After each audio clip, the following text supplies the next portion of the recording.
જોઈએ કઈ બાજુ નીકળીએ. પેન્ટિંગ તો બહુ સારું કરેલું છે. અંડરબ્રિજ બહાર નીકળીએ ભાઈ. રસ્તામાં જ ગાડીનો દેહ પોલો થઈ ગયો છે. જો ભાઈ વચ્ચે ગાડી ઊંધી થઈ ગઈ છે.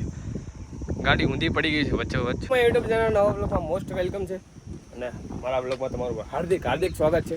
બ્લોગની શરૂઆત થઈ ગઈ છે. આજ પણ એક બ્લોગમાં કંઈક તમને અલગ બતાવીશ. સામે મસ્ત તળાવ છે એનું લોકેશન તમે જો યાર. કારણ કે ખાલી તળાવ છે તો આટલું મસ્ત લોકેશન છે.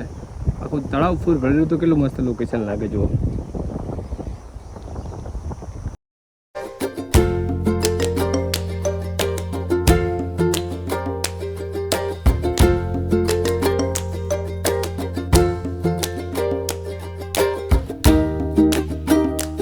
આજે છે વડવાડા દુધરેજ. તો વડવાડાના દર્શન કરી લઈએ પહેલાં, કારણ કે સુરેન્દ્રનગર આવ્યા ને વડવાડાના દર્શન ના કરીએ તો કેમ ચાલે. તો દર્શન કરી લઈએ પહેલાં.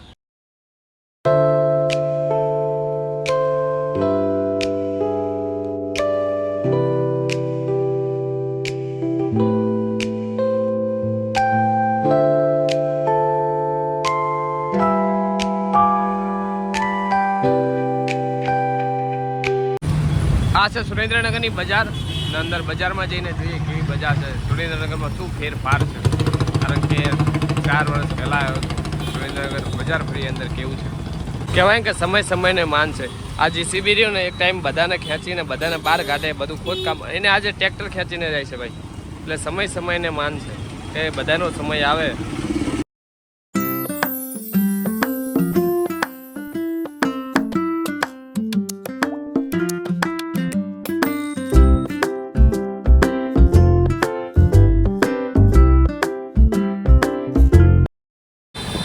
સુરેન્દ્રનગરના ગજબ રસ્તા છે ભાઈ. ક્યાંથી ક્યાં નીકળાય ખબર નહીં. પણ સુરેન્દ્રનગરની માર્કેટ તો બધી સેમ જ છે પહેલાં જેવી, કંઈ ફેરફાર છે નહીં.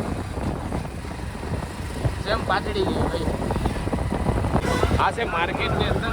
હવે અહીંથી આ નામ તો મને ખબર નહીં, પણ અહીંથી સીધે સીધું બહાર જાય એટલે પતરાવારી આવે. કારણ કે પતરાવારી એક નામ યાદ છે.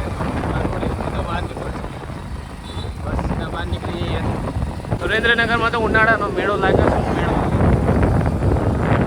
ભાઈ રસ્તામાં જ ગાડીનો દેહ પોલો થઈ ગયો છે. જો ભાઈ વચ્ચે ગાડી ઊંધી થઈ ગઈ છે. ગાડી ઊંધી પડી ગઈ છે વચ્ચે વચ્ચ.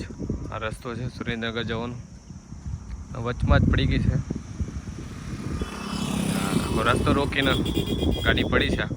આખો રસ્તો બ્લોક થઈ ગયો છે.